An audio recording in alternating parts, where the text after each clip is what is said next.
Break के बाद एक बार फिर से आपका स्वागत है। सर्व शिक्षा अभियान या कहें राइट टू एजुकेशन, इसका मतलब है हर किसी को पढ़ाई का अधिकार। लेकिन यह अधिकार जिस राज्य में सबसे पहले लागू हुआ था, उस राज्य में इस सर्व शिक्षा अभियान की हालत यह है कि यहां पर एक कमरे में तीन स्कूल चल रहे हैं। सुविधाओं के नाम पर बच्चों के लिए स्कूल में सिर्फ बैठने की जगह है, लेकिन सर पर छत नहीं।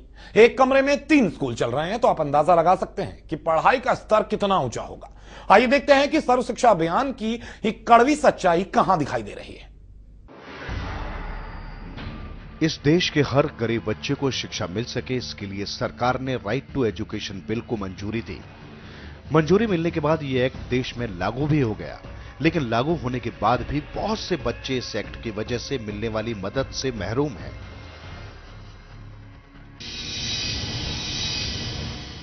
राइट टू एजुकेशन एक्ट लागू होने के बाद राज्य सरकारों को स्कूल में पढ़ने वाले बच्चों को सभी मूलभूत सुविधाएं देनी होती हैं।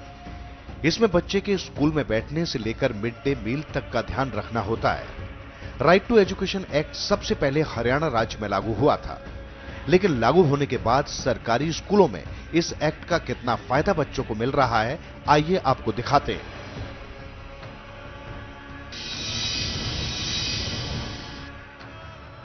देखिए ये सच्चाई अंबाला में सर्व शिक्षा अभियान की, जिसको लागू करने के बाद देश की सरकार वाहवाही लूटने में पीछे नहीं है। लेकिन इस राइट टू एजुकेशन की असली तस्वीर यह है। हरियाणा में सरकारी स्कूलों की हालत ऐसी है, और अगर स्कूल की हालत ऐसी है तो इस स्कूल में शिक्षा का स्तर कैसा होगा, ये आप खुद समझ सकते हैं। हरियाणा में सर्व शिक्षा अभियान की हालत यह है कि यहां एक कमरे में 3 स्कूल चल रहे हैं। कहीं कहीं अलग अलग क्लासों के बच्चे एक ही क्लास में बैठकर पढ़ रहे हैं। ऐसा हाल सिर्फ यहां पर नहीं है, बल्कि ये कहानी तो पूरे प्रदेश की है। प्रदेश में आज भी कई स्कूल ऐसे हैं जहां बच्चों के पढ़ने के लिए क्लास तक नहीं है। या तो बच्चे खुले आसमान के नीचे पढ़ाई करते हैं, या फिर सभी बच्चों को एक ही क्लास में बैठाकर पढ़ाया जाता है।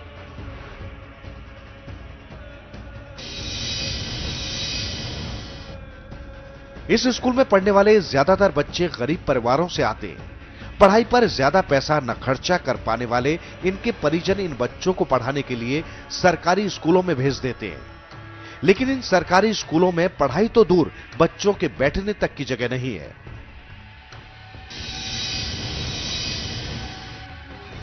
अंबाला में कई सारे स्कूल तो किराए की बिल्डिंग में चल रहे हैं। इसलिए सरकार की तरफ से पैसा मिलने के बाद भी शिक्षा विभाग स्कूलों और बच्चों के ऊपर पैसा खर्च करने से कतराता है। इन सरकारी स्कूलों में सभी बच्चों को एक क्लास में पढ़ाना स्कूल की मजबूरी है, क्योंकि इतने सारे बच्चों को पढ़ाने के लिए टीचर भी मौजूद नहीं है। एक टीचर होने के कारण ना तो वो सभी क्लास के बच्चों को पढ़ा पाते हैं और ना ही बच्चे पढ़ पाते हैं। अंबाला में कहीं कहीं तो एक बिल्डिंग में 3 स्कूल चल रहे हैं। 3 स्कूल के बच्चों को पढ़ाने के लिए 5 टीचर हैं, जिनमें से एक टीचर 2 स्कूलों की प्रिंसिपल भी है, और वो इसलिए क्योंकि शिक्षा विभाग ने अभी तक स्कूल की प्रिंसिपल नियुक्त नहीं की है।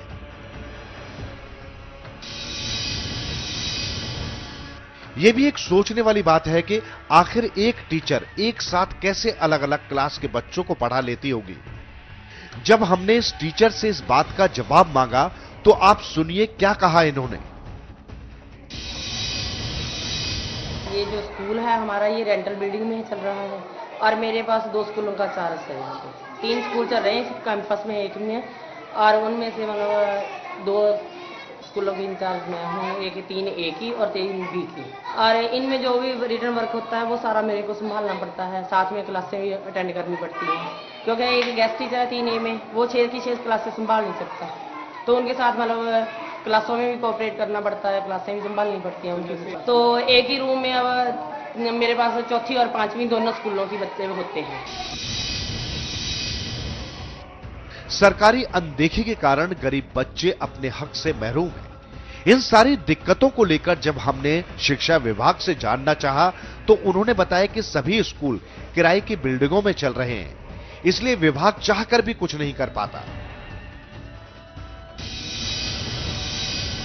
या किसी संस्था के द्वारा वो बिल्डिंग दी गई है, उन स्कूलों में ये समस्या है कि हम बिल्डिंग को एक्सटेंड नहीं कर सकते क्योंकि वो बहुत कंजेस्टेड लोकेलिटीज के अंदर हैं, आसपास कोठियां हैं, मकान हैं। तो सरकार की तरफ से इस तरह का प्रपोजल है ऐसे स्कूलों के लिए कि इन बच्चों को हम नियर बाई स्कूल्स में भेजेंगे जहां पर आरटीई के नॉर्म्स पूरी तरह पूरे होते हों, और यदि ऐसे बच्चों को वो नियर बाई स्कूल्स 1 किलोमीटर से अधिक की दूरी पर पड़ेंगे तो उनको ट्रांसपोर्टेशन जो चार्जेस हैं वो भी हम देंगे। सरकार ने सर्व शिक्षा अभियान को लागू कराकर शिक्षा को हर बच्चे का हक बताया था, लेकिन अंबाला शहर के ये सरकारी स्कूल सरकार के दावों की पोल खोल रहे हैं। शिक्षा विभाग भी सब जानते हुए भी इस पूरे मामले में कुछ भी करने से मजबूर दिख रहा है। क्या इस तरह की पढ़ाई से देश का भविष्य सुधर पाएगा? क्या ऐसे में सर्व शिक्षा अभियान चलाने वाली सरकार देश का भविष्य तैयार कर पाएगी? Tarun Kapoor, MH1 news, Ambala.